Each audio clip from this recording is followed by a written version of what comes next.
Hey guys, what's up? I'm Erin and welcome back to the channel. If you've been following this channel for any length of time, you know one of my favorite pastimes is reading any article that falls into the realm of personal finance. And recently I ran across one titled, "Are You Making This RMD Mistake?" And in parentheses, 84% of retirees are. And a huge kudos to Patrick Villanova for coming up with that very creative and very clickable title. So I'm going to use that title to title this video since it's the article that inspired this video.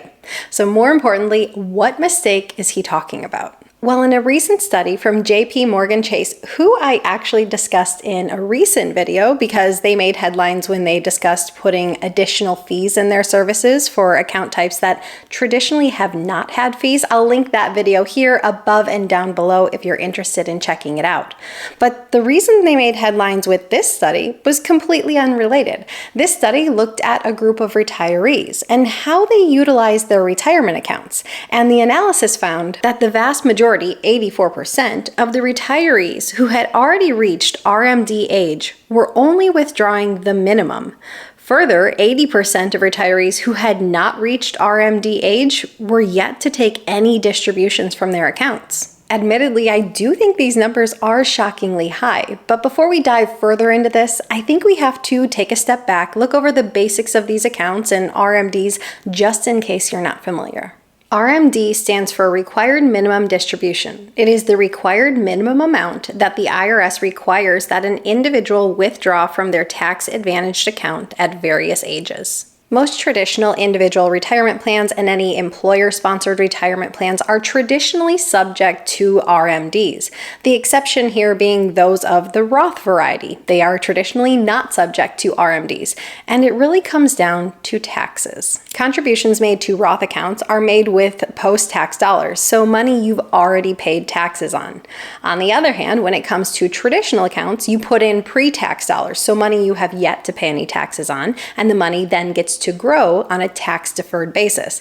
But basically, the IRS gets to the point where they're like, okay, you've allowed this money to grow long enough without us collecting any taxes, so you now have to take some distribution so we can start collecting taxes. So accounts that would be subject to mandatory RMDs would be things like 401ks, 403bs, 457bs, TSPs, traditional IRAs, SEP IRAs, simple IRAs, and profit sharing plans. Again, keep in mind that some of these account types do offer a Roth version, and if you have a Roth version, it's traditionally not subject to RMDs. RMDs come into play when you hit a certain age, and the Secure 2.0 Act increased RMD age to 73 in 2024, and we will see a further increase in this age to the age of 75 by 2033. There is a big incentive for you to take your required minimum distribution as required by the IRS, because if you don't, there's a hefty penalty, and that penalty is 25% of the amount you would have been required to take. So again, there's a big incentive to follow the guidelines and take the required amount. It is worth noting if you failed to take your RMD, but then you go back and you fix it in a timely fashion, generally considered within 2 years, you can actually reduce this penalty to just 10%. That's still a fairly hefty penalty. So best practice is if you have an RMD, you should take it. Now, how to figure out your required minimum distribution is quite simple. It's simply based on your account value and your life expectancy factor. Each year, the IRS releases tables that include life expectancy factors. So you take your account balance as of December 31st of the previous year, and you divide by your life expectancy factor assigned to your age, and that will give you your required minimum distribution for the year. For instance, if we have a 75-year-old who has a traditional 401k that had a balance of $500,000 on December 31st of the previous year, according to the IRS Uniform Lifetime Table, the life expectancy factor for a 75-year-old is 24.6. The required minimum distribution for this 75-year-old would then be $20,325.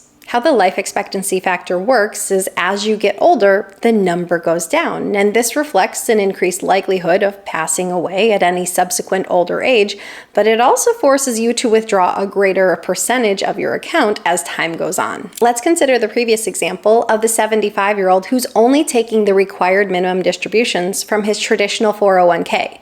Now, you certainly can withdraw more than the required minimum distribution. The required minimum distribution is simply the baseline floor amount that you must take out to avoid penalty. And this is something that a lot of retirees are doing. But if you're only taking out the required minimum amount, perhaps this is allowing your account to grow by more than what you're actually taking out. So left to its own devices and given enough time, these accounts are ending up with greater values. And this is what we're seeing with a lot of retirees. Let's say that 10 years go by and this individual is now 85 years old. And now he has a traditional IRA that has grown to a value of, say, $800,000. Well, at 85 years old, the life expectancy factor is 16, so the required minimum distribution for this now 85-year-old would be $50,000. It is worth noting, if you don't want to do the math and you don't want to have to look up the life expectancy factor on the appropriate table, there are online calculators that allow you to do this. NerdWallet has a great one, and I will link it down below. Perhaps we should question as to why so many retirees may be simply taking the required minimum distribution, because the reasoning behind it is what matters most. It's not necessarily that taking only the required minimum distribution is a mistake. Really, it depends on the why behind it. As mentioned before, RMDs are subject to taxation. RMDs are required on traditional account types. So account types where you've contributed pre-tax dollars that then got to grow on a tax-deferred basis. Once you hit retirement and start taking withdrawals from these accounts, the entire withdrawal is subject to tax. On the other hand, if you have, say, a Roth, any withdrawals you take from those accounts, you don't have to pay taxes on.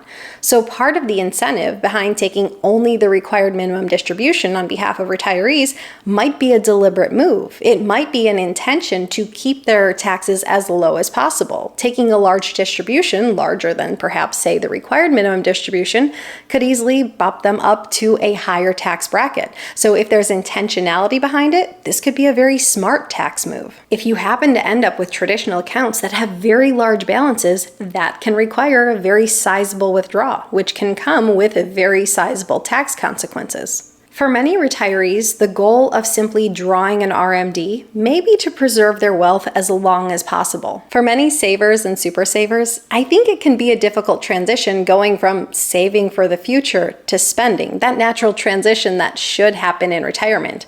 I think so many naturally inclined savers get stuck in that mindset of, I've got to save for the future. I've got to save for that one-day expense, even though ostensibly, once you hit retirement, that is the day you've been saving for. And study after study shows that as time goes on in retirement, expenses tend to decrease.